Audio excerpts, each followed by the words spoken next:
66, versos 1 al 5. Vamos a leer la palabra del Señor. Llegó el momento en que Dios nos va a hablar, nos va a ministrar, va a hablar con nosotros. Amén. Gloria a Dios. Sí, Señor. Gracias, Jesús. Aleluya.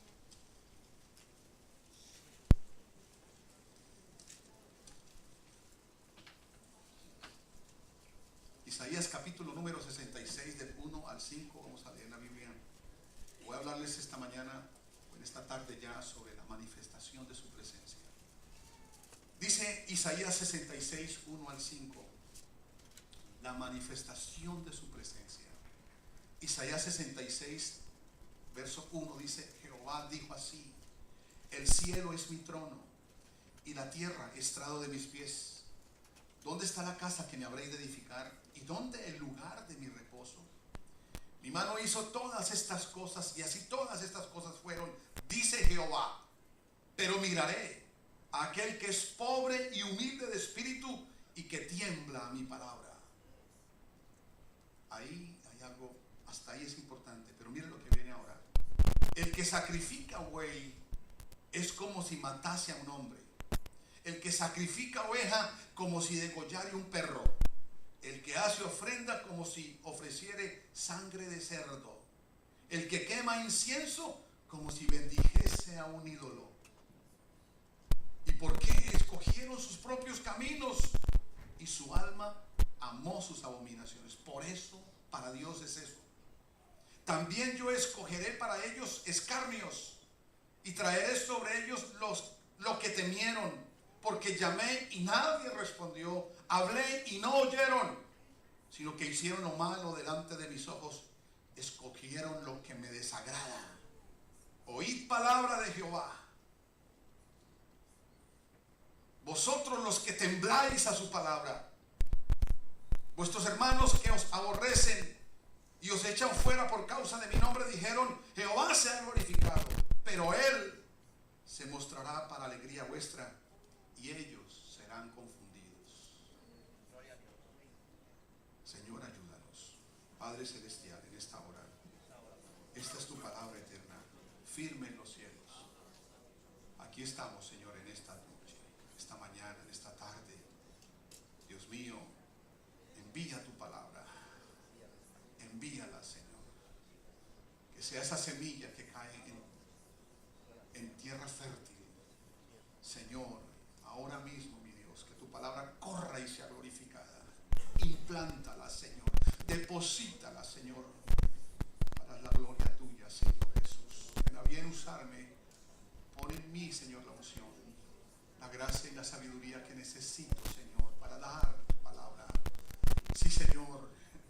Oh, ayúdanos en el nombre de Jesús. Gracias, Señor. Amén y amén. Siéntese, por favor. Estuve hace 10 días recibiendo la iglesia de Dover y reunido con el nuevo pastor y la junta local de esa iglesia, la junta de líderes. Y mientras tanto mi esposa estaba conversando con una hermana de la congregación. Y la conversación que tuvo esa hermana con mi esposa fue que ella no venía a la iglesia por su familia o porque la invitaban, pero ella no sentía nada en el culto. Pasaban los cultos y no sentía nada. Ella no daba el paso de fe porque no sentía nada. Nada ocurría en ella. Nada pasaba en ella. Así que ella no daba el paso del bautismo, no daba el paso del arrepentimiento. Pero un día hubo un fuego. Hubo un incendio, una conflagración de fuego, y ella estaba ahí adentro. Llegaron los bomberos, pero de una manera milagrosa, dice ella. Ella salió ilesa del incendio, que los bomberos quedaron sorprendidos porque aún ellos salieron con heridas, pero esta mujer salió sin ninguna herida, sin ninguna quemadura en su cuerpo. Y eso hizo que ella entonces diera el paso de fe, diera el paso para convertirse al Señor, y ahora estaba entonces en la iglesia ya convertida. Pero el detalle era que ella venía a los cultos y no sentía la presencia. Parece que como que ella no estaba preparada para que Dios se manifestara en ella. Y yo quiero hablarles a todos aquí, hermanos, lo importante que es que haya una manifestación de la presencia de Dios en este culto, en la iglesia, aquí donde nos reunimos, donde vamos a estar juntos. Que se manifieste la presencia del Señor, que se manifieste el poder de Dios, que Dios haga lo que tiene que hacer, pero que su presencia se manifieste, hermanos. No, porque eso se puede hacer personalmente, podemos llegar a experimentar la manifestación de Dios en nosotros mismos, allí individualmente, allí en su casa, allí en su cama, allí en su lecho, allí en el lugar donde usted ora. Dios se puede manifestar, pero también se manifestará donde está su pueblo reunido esta mañana. ¿Cuántos dicen gloria a Dios? Por eso quiero, con la ayuda de Dios y la unción de Dios, mostrarles los 3 lugares donde Dios se manifiesta con poder. Porque ¿de qué vale venir a este lugar si aquí no experimentamos la manifestación de la presencia de Dios? ¿De qué vale estar aquí todo el día si no sentimos el toque de su presencia? De nada vale si no comprobamos que Dios habla al corazón y soy reconvenido por mi pecado, por lo que estoy haciendo mal, por la manera como llevo mi vida erróneamente delante de Dios. ¿Qué sacamos con venir aquí si no hay algo que ocurre en mi vida? De nada vale. De nada vale si no comprobamos que Dios me habla al corazón. Necesitamos saber, necesitamos conocer cómo hacemos para experimentar en cada culto la manifestación de su presencia. Necesitamos conservar la presencia de Dios y retenerla para que nunca se vaya de nuestro medio. Necesitamos que Dios obre en nuestras vidas. Necesitamos que Él alumbre nuestras vidas. La manifestación de su presencia es algo que se da, que se desarrolla en un ambiente agradable para Él. Número 1, en un ambiente propicio para que Dios se manifieste con poder y sea, hermano, quebrantado aquella persona y tome una decisión de ser transformada. Un lugar donde el Señor Jesús toque el corazón de alguien, donde esa persona sienta un reargüir. Un lugar donde sintamos que Dios nos ha ministrado el alma y que nunca más seré la persona que era antes. Un lugar donde se rompan las cadenas del pecado. Un lugar donde las personas sean libres de los vicios, de las cautividades que tiene el enemigo. Un lugar donde, hermanos, se rompa el yugo del diablo. Un lugar, hermano, donde el Señor sane los enfermos. Un lugar donde el Señor restaure los corazones heridos. Un lugar donde el Señor dé paz con de gran manera. Un lugar donde se manifieste el poder de Dios con la llenura del Espíritu Santo y con la evidencia de hablar en nuevas lenguas y viviendo vidas consagradas totalmente a Dios. Necesitamos tener ese lugar. Y hay 3 lugares donde Dios hará descender su poderoso brazo. 3 lugares donde Dios seguro va a manifestar su presencia. Seguro va a derramar de su gloria. Seguro. Lugar número 1. Donde se reúne su pueblo y todos están juntos y en armonía. Salmo 133:1. Mirad cuán bueno y cuán delicioso es habitar los hermanos juntos en armonía. Es como el buen óleo sobre la cabeza que desciende sobre la barba de Aarón y baja por el borde de sus vestiduras, como el rocío de Hermón que desciende sobre los montes de Sión, porque allí envía el Señor bendición y vida eterna. Alguien dígame. Cuando el pueblo se reúne junto, armónicamente, ahí el Señor va a descender, ahí va a dejar ver su gloria. Ahí va a descender su brazo poderoso haciendo lo que tiene que hacer. Hay alguien que necesita que Dios haga algo en su vida. Levante su mano y diga: sí, yo necesito que el Señor me toque. Amén. Hechos capítulo 2. Escuchen lo que dijo el Señor Jesús. Les dijo a ellos: yo me voy a ir de ustedes, pero quédense aquí en Jerusalén hasta que sean investidos de poder de lo alto. Y ellos obedecieron a esto y se quedaron ahí en Jerusalén. Y estando ahí en Jerusalén, dice que llegó el día de Pentecostés y estaban todos unánimes juntos, y de repente De repente se manifestó la gloria de Dios. Vino del cielo un estruendo como un viento recio que soplaba, el cual llenó toda la casa donde estaban sentados, y se les aparecieron lenguas como repartidas de fuego, asentándose sobre cada uno de ellos, y fueron todos llenos del Espíritu Santo y comenzaron a hablar en otras lenguas según el Espíritu les daba que hablasen. Es decir, esos 120 que quedaron ahí, quedaron orando, quedaron ahí unánimes juntos, en un mismo ánimo, en un mismo pensamiento, en un mismo sentir. Ellos que estaban ahí, vino la presencia del Señor, vino el Espíritu Santo y cayó sobre ellos, y comenzaron, se vino la manifestación de la presencia del Señor, y todos fueron llenos del Espíritu Santo. La iglesia primitiva, ahí en el capítulo 4, verso 31, dice que cuando hubieron orado, estaban ahí la iglesia, había persecución, habían tomado a Pedro y a otro, y ahí lo habían tenido presos, pero bueno, gloria a Dios, salieron, hermanos, y dice que cuando hubieron orado, el lugar en que estaban congregados tembló. Es decir, se manifestó la gloria de Dios, se manifestó la presencia de Dios cuando estaban orando. Eso ocurrió, hermanos, y puede ocurrir aquí. ¿Cuántos lo creen?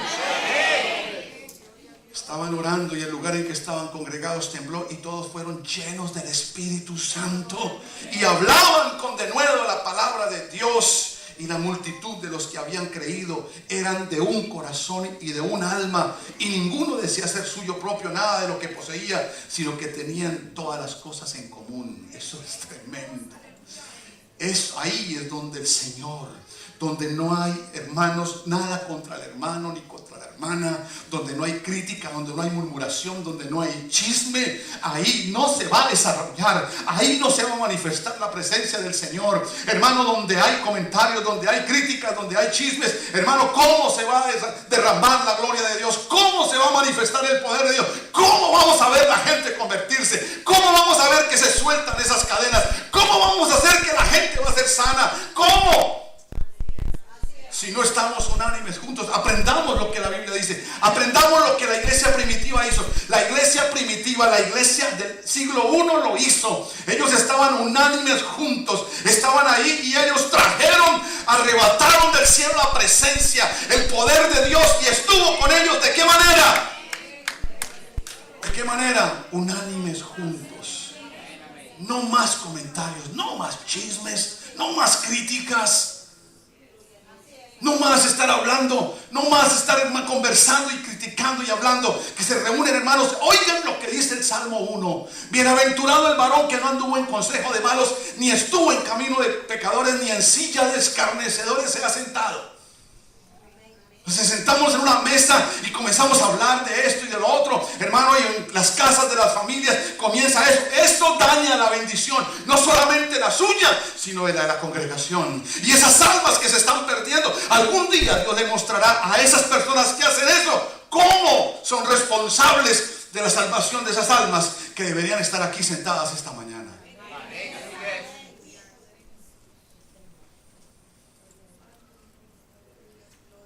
Por eso el cuadro era interesante el domingo pasado.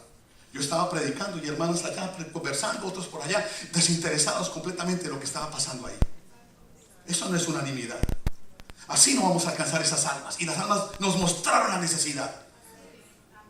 Había gente bien grave ahí, gente bien mal, gente deprimida, gente que no sabe qué hacer. ¿Por qué vienen ahí a orar? Eso no es fácil, que vengan y oren por mí. Es porque hay algo muy grande dentro de la vida de ellos. Y sabe que nosotros tenemos que aprender a ser sensibles, aprender a hacer las cosas como a Dios nos dice que la hagamos. Tenemos que estar, mire a su hermano que está ahí y míralo y dile: tengo que estar contigo junto y en armonía. Tengo que amarte aunque no me guste tu cara.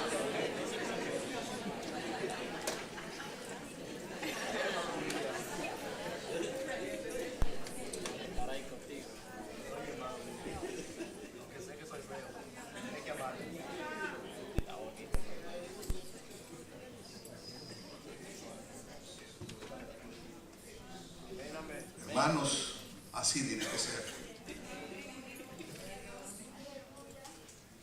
Hay personas que no les interesa absolutamente nada la manifestación de la presencia de Dios, porque no lo ven en el Espíritu. No lo ven en el Espíritu, porque no viven en el Espíritu. Pero si nosotros nos paramos en la calle tenemos un mensaje que predicarle. Es el único mensaje. La única solución para esas vidas somos la iglesia. El gobierno no puede hacer nada, la policía no puede hacer nada. La policía está contenta con nosotros. Cuando vamos al precinto nos tratan muy bien. ¿Sabe por qué? Porque ellos saben que nosotros le estamos ayudando. Porque estamos ayudando a las comunidades a ser mejores. Porque estamos sacando lo vil, lo menospreciado, lo peor de este mundo, la escoria de este mundo, que están cautivos, que están agarrados por el diablo. Los estamos sacando para libertarlos. ¿O no vieron el testimonio del hermano Pedro?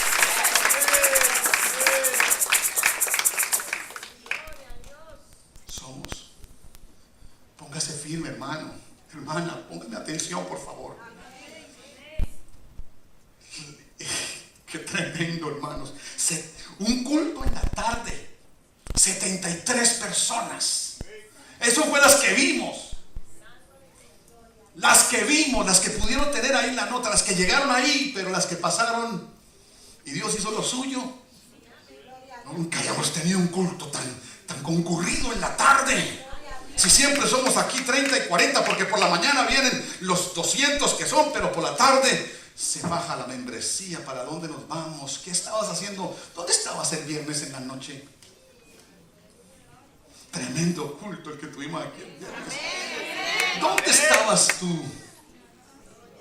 ¿En dónde estabas, hermano y hermana?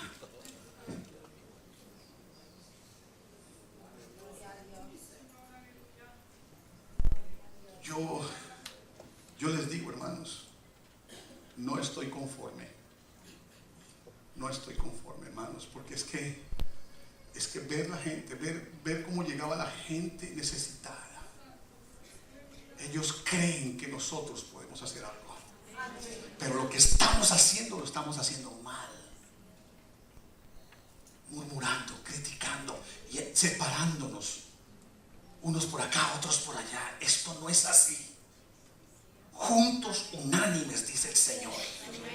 Dice el Señor. Alguien diga amén.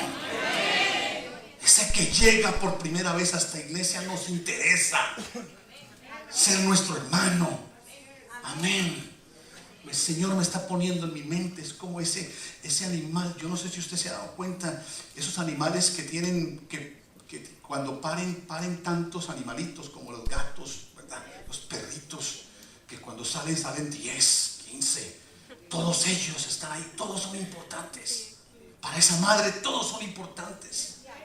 Esa persona que está llegando, esa persona, no importa cómo sea. Ayer nos contaba una hermana, la esposa del hermano Eliseo. Allá está, en esa iglesia donde nosotros estamos.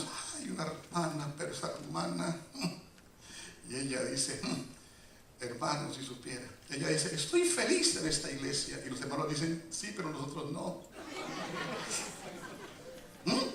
Ella dice, estoy feliz. Dice que es terrible, una hermana terrible. Ojalá no llegue aquí. Bueno, llegue, ya la vamos a dejar de tratar. Que lleguen, porque detrás de ese cuerpo, ahí en ese cuerpo hay un alma que necesita salvación, que necesita ser sacada de las tinieblas y trasladarla al reino del Señor Jesucristo. Tenemos que aprender. Aprende, iglesia, aprendamos, hermanos, unánimes. Al Señor no le agrada que tú tengas un mal pensamiento de tu hermano. No le gusta. No, ¿por qué caviláis así en vuestros pensamientos? ¿Por qué pensáis mal? ¿Por qué juzgáis? No juzguéis según las apariencias, dice el Señor.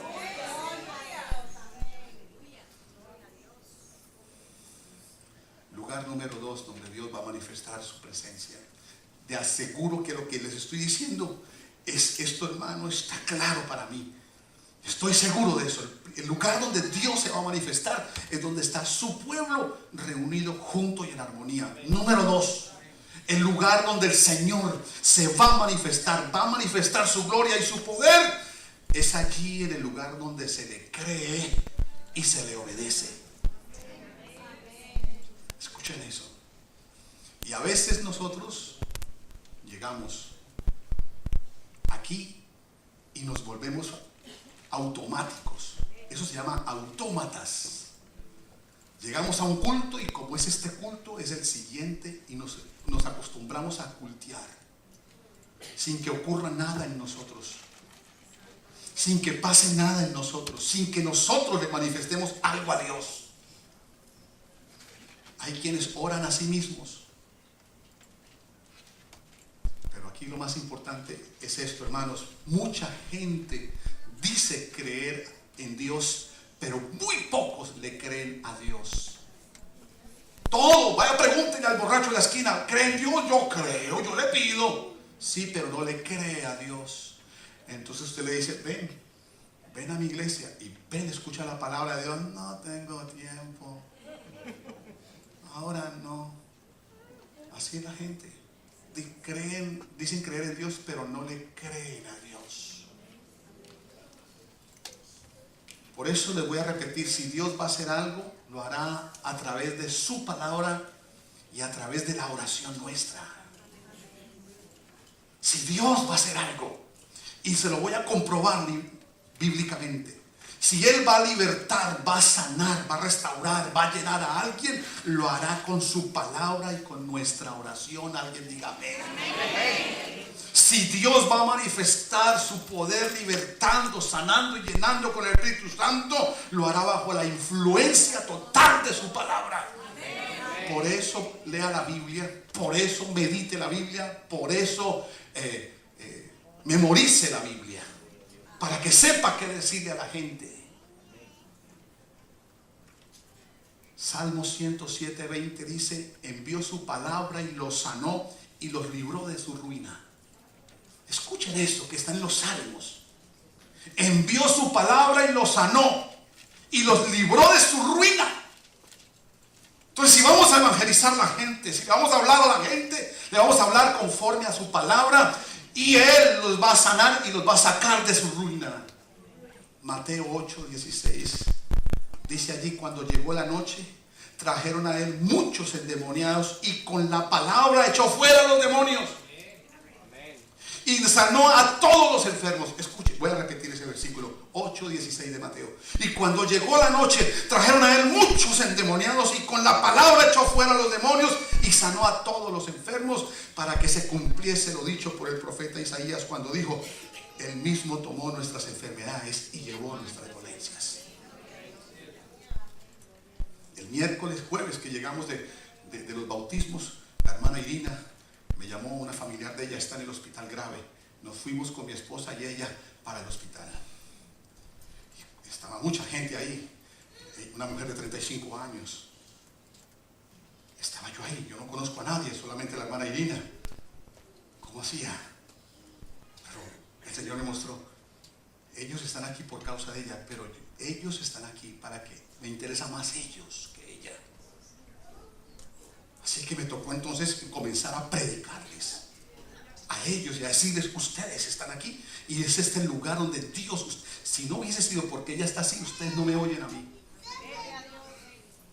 Miren lo que dice el Señor, miren lo que tienen que hacer: arrepiéntanse, busquen de la presencia del Señor, ustedes están mal.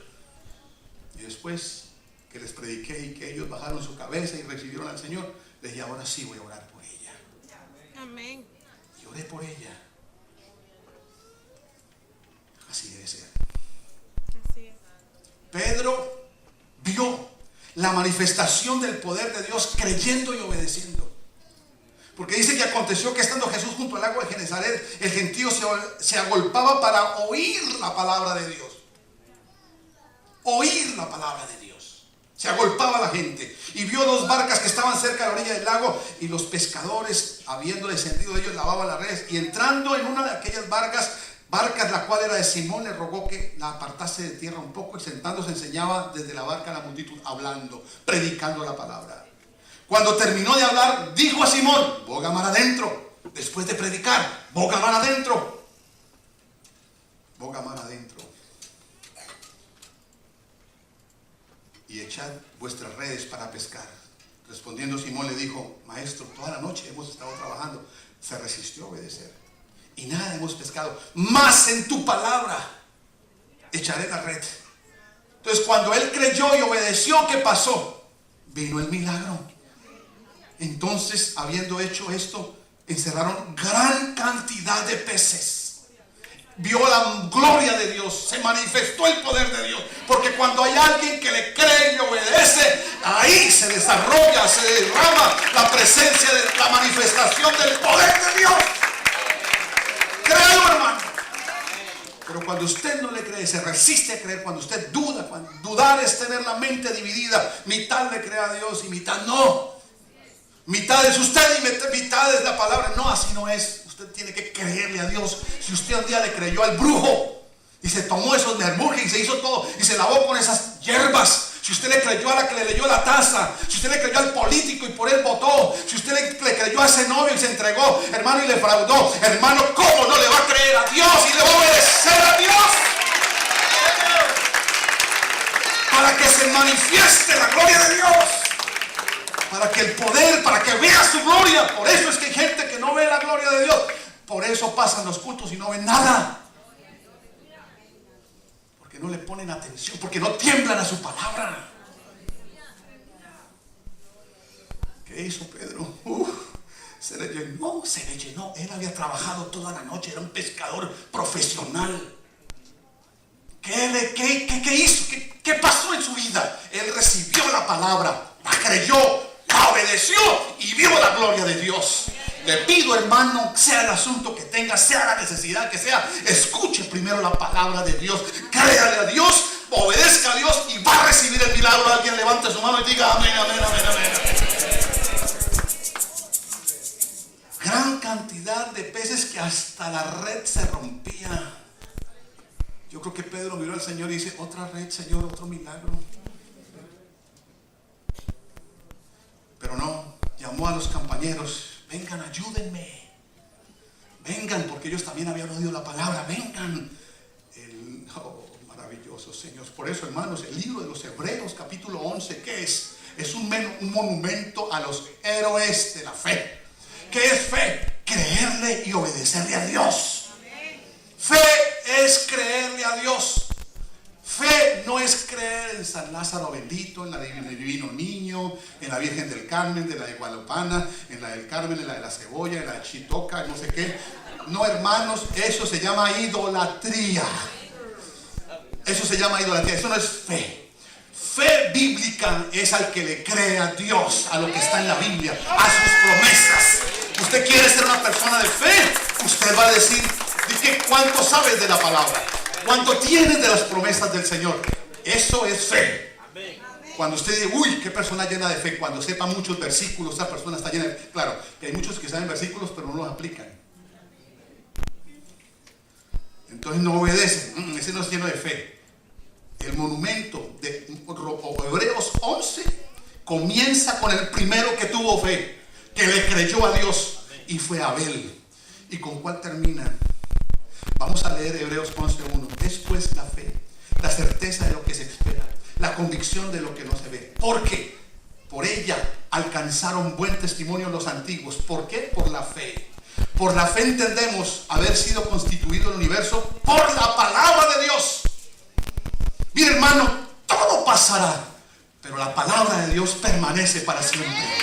Séquese la flor, séquese la hierba, marchítese la flor, pero la palabra de Dios permanece para siempre. Y así es el hombre, como la hierba, como la flor es su fama, sus días.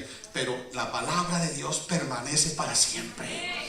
Hermanos, y aquí dice que el universo fue constituido, hecho por la palabra de Dios, de modo que lo que se ve fue hecho de lo que no se veía. Por la fe, el primero, Abel, que está en la lista de todos los héroes del capítulo 11, está ahí. Primero, Abel ofreció a Dios más excelente sacrificio que Caín.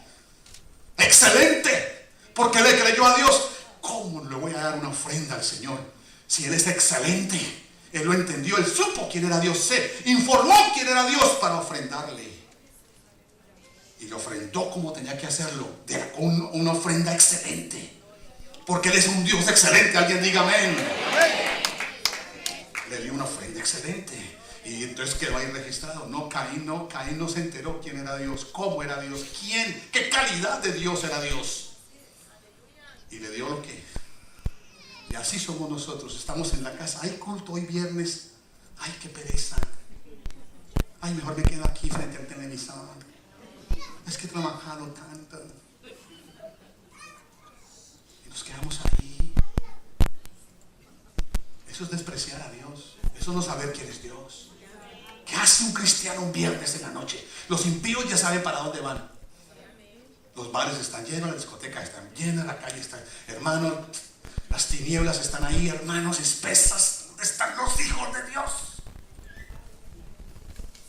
Metidos entre las tinieblas. Eso no es saber quién es Dios. ¿Qué calidad de Dios tenemos? ¿Quiénes somos delante de Dios?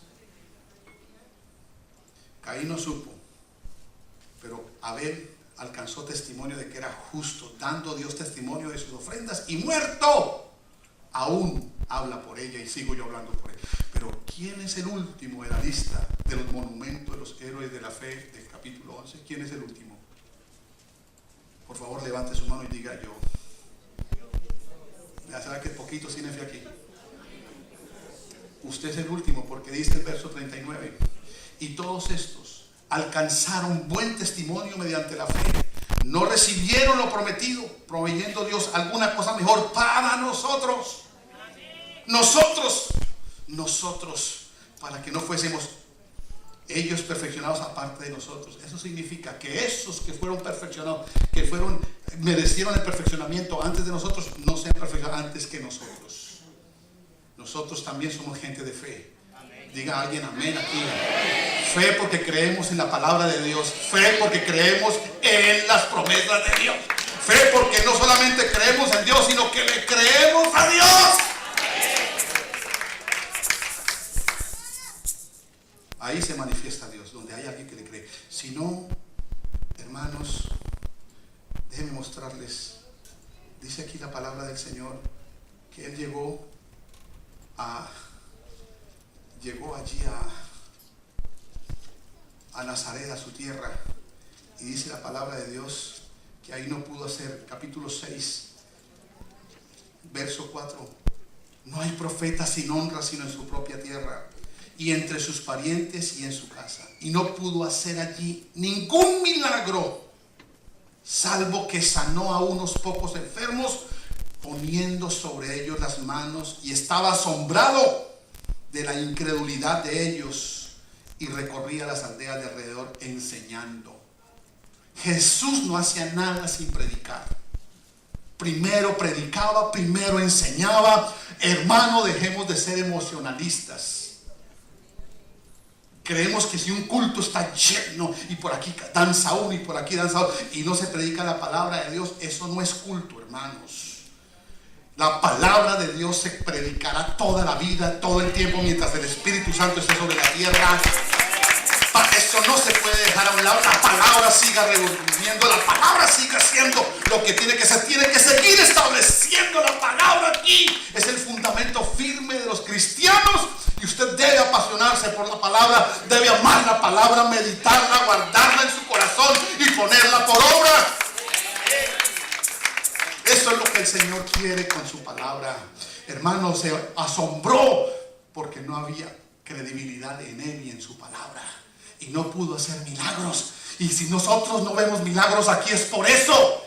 Es porque nosotros no tenemos un oído atento a lo que Dios dice y no levantamos su palabra como lo máximo, como lo mejor que tenemos para nuestra vida. Porque cuando usted desfallece, la palabra de Dios lo levanta. Porque cuando usted se enferma, la palabra de Dios lo sana. Porque cuando usted se desvía, la palabra de Dios lo atrae al camino. Porque es la palabra de Dios la cual permanece para siempre. Jesús estaba predicando y una mujer se sorprendió de lo que decía el Señor.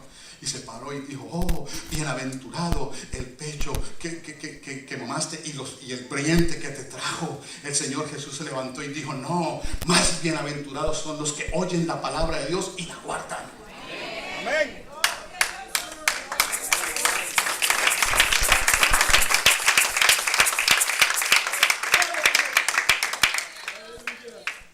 Ese aplauso fue para el Señor.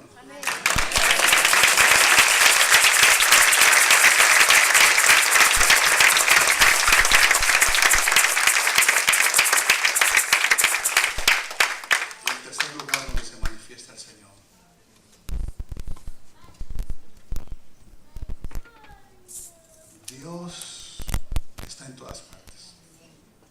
Y hay gente que dice, si allá predican a Dios, pues ahí podemos llegar. No, Señor. No, es que allá también alaban a Dios. No. Dios se manifiesta ahí donde yo lo he dicho, donde los hermanos están juntos y en armonía, donde se le cree y se le obedece a su palabra, donde la palabra, mi vida habla con la palabra, porque yo soy una Biblia que leen mis semejantes, con mi comportamiento, con mi manera de hablar, con mi vida, con mi manera de vestir. Yo soy una Biblia que camino, y cuando yo hablo su palabra. Eso es lo que está en mí. Y cuando me siento en una mesa, yo quiero edificar. Yo quiero edificar con la palabra. Y eso es lo que siento en mi momento. Cuando yo me siento con alguien, yo quiero edificar a esa persona que salga de mi palabra de Dios. Soy una Biblia. Somos cartas leídas al mundo.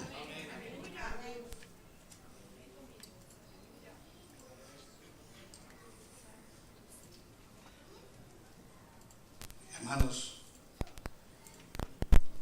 y el lugar número 3, para terminar, el lugar número 3 donde Dios manifiesta su poder, donde Él toca, donde Él llega, donde Él llena, donde Él manifiesta, donde Él se quiere mover, donde Él quiere estar. Pablo le dijo a ellos, a los griegos allá en Atenas, le dijo Dios, le dijo así, de esta manera, hermanos: el Dios que hizo el mundo y todas las cosas que en él hay, siendo Señor del cielo y de la tierra, no habita en templos hechos de manos humanos, ni es honrado por manos de hombres como si necesitasen algo, pues Él es quien da a todos vida, aliento y todas las cosas, y de una sangre ha hecho el linaje de todos los hombres para que habite sobre la faz de la tierra, y les ha prefijado el orden de los tiempos y los límites de su habitación, para que busquen a Dios, si de alguna manera palpando puedan hallarle, aunque ciertamente no está lejos de cada uno de vosotros, porque por Él vivimos y nos movemos y somos, como algunos de vuestros profetas lo han dicho.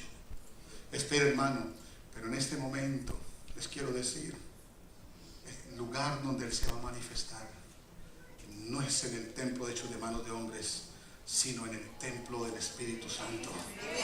Ahí donde hay una persona, ahí donde hay un hombre y una mujer, aquellos que creen lo que dice Isaías 57:15, porque así dijo el alto y el sublime, el que habita en la eternidad y cuyo nombre es el Santo.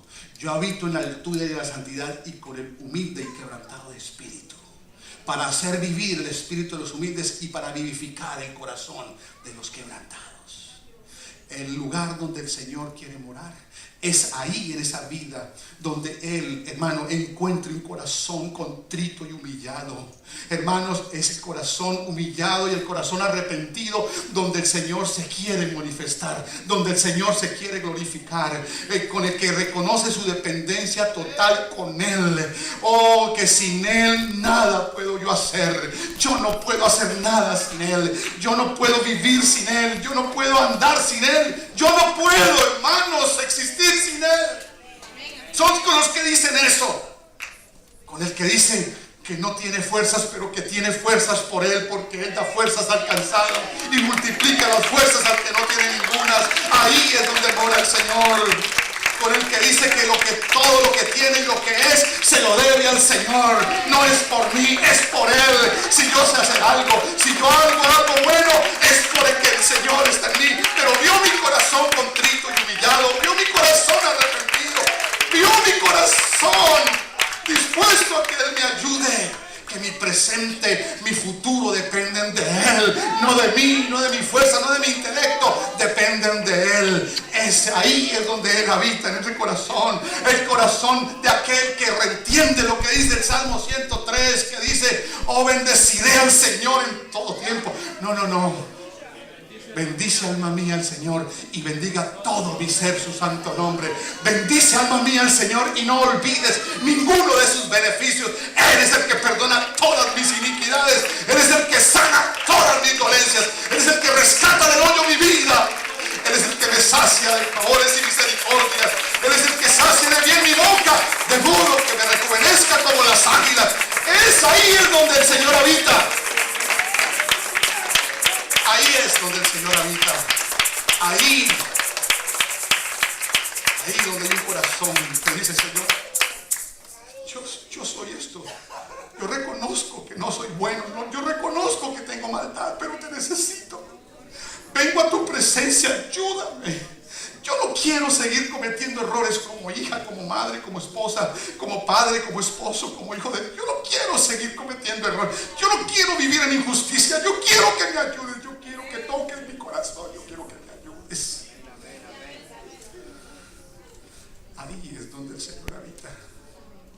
Yo quiero que me transforme, Señor. Tengo un carácter, tengo un mal carácter, tengo malos pensamientos, tengo malas ideas. Yo a veces odio.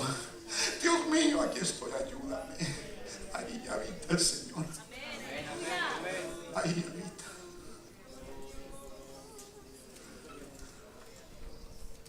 Hay quienes lo necesitan. Están muy bien como están. Están mal. Es un engaño. Es un engaño. Crees que estás bien, estás muy mal. Estamos mal. Estamos mal.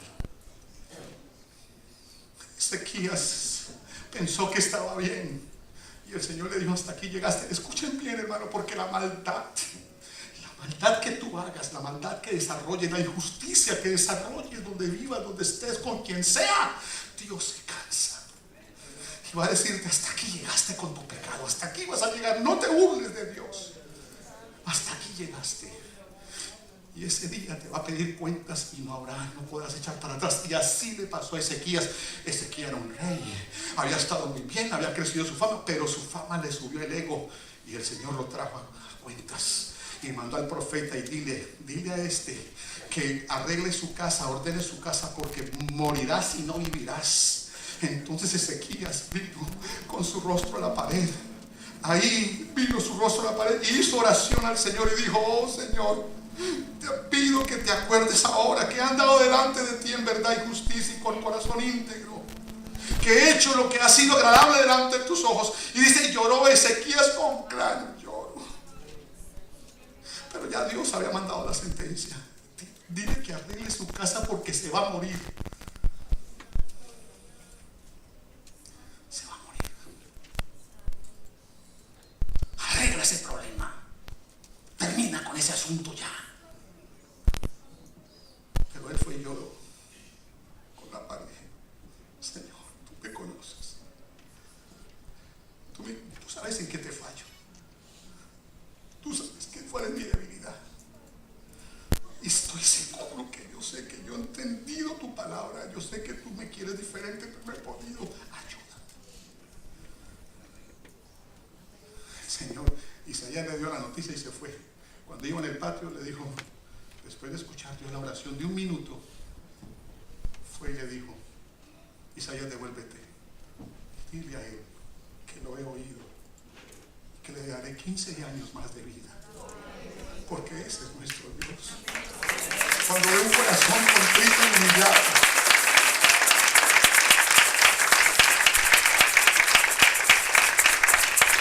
otro rey, Manasés fue el rey que duró 55 años haciendo lo malo. 55 años como rey y lo hizo muy mal. Duró 55 años haciendo lo malo, haciendo todo lo contrario a lo que Dios le había dicho que hiciera, haciendo lo peor, abominaciones, viéndose de los brujos, haciendo todo lo que tenía que hacía. Y sabe que el Señor le dijo: hasta aquí. Y habló Jehová a Manasés y a su pueblo, mas ellos no escucharon.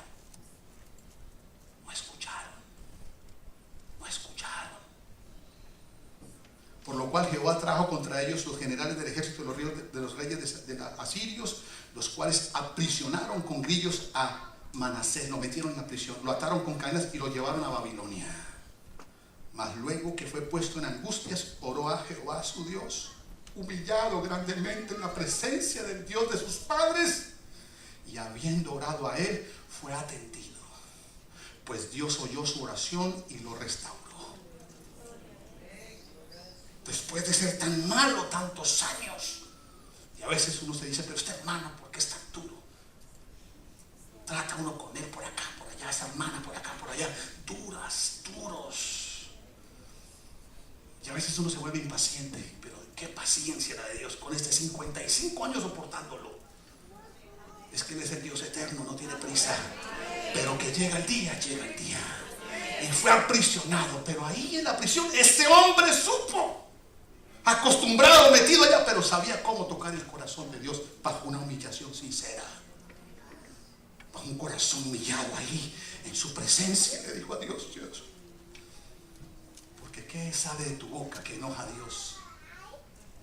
¿Qué salen de tus ojos que enoja a Dios? ¿Qué tocas con tus manos que enoja a Dios? Tú lo sabes.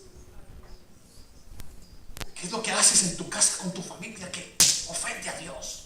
Tú lo sabes.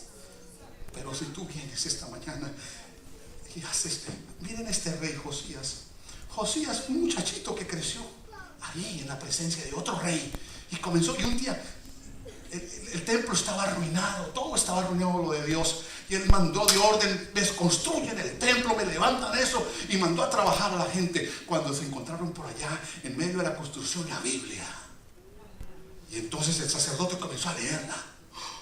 Hay que mostrar esto al rey, y el rey fue a leerla, y cuando se puso a leer se sorprendió. Ay, mire lo que viene para nosotros, mire lo que viene juicio, porque hemos sido, aquí dice que si nosotros nos olvidamos de Dios, de su palabra, y viene juicio, mire, viene juicio. Vaya, pregunten, ¿hay algún profeta que exista? No hay profetas, pero hay una mujer profetisa llamada Hulda, búsquenla.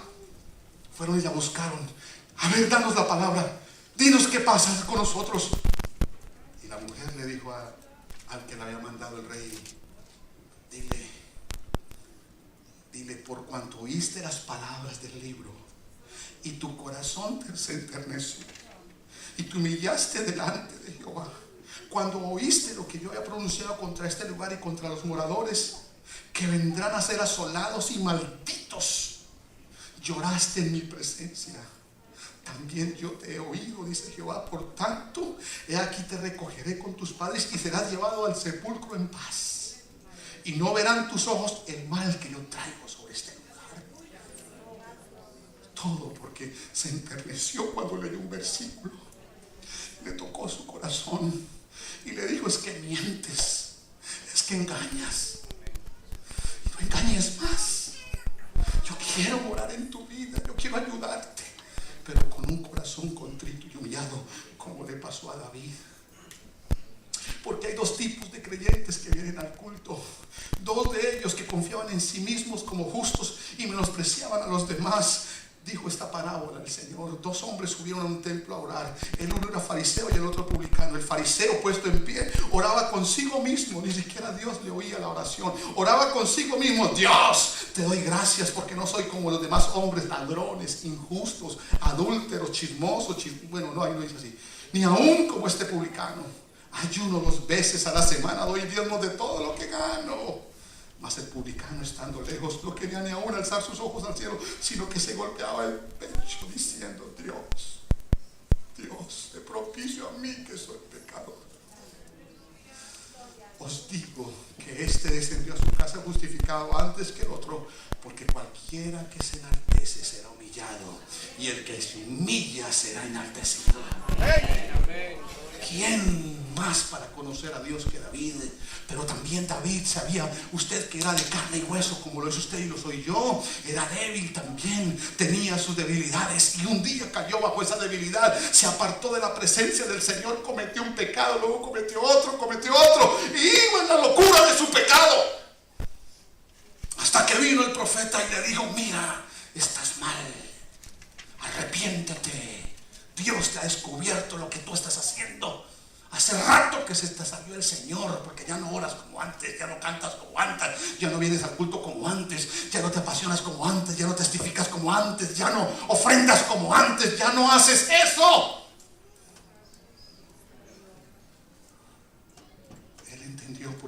conocía a Dios. Y se fue y escribió el Salmo 951. Ten piedad de mí, oh Dios.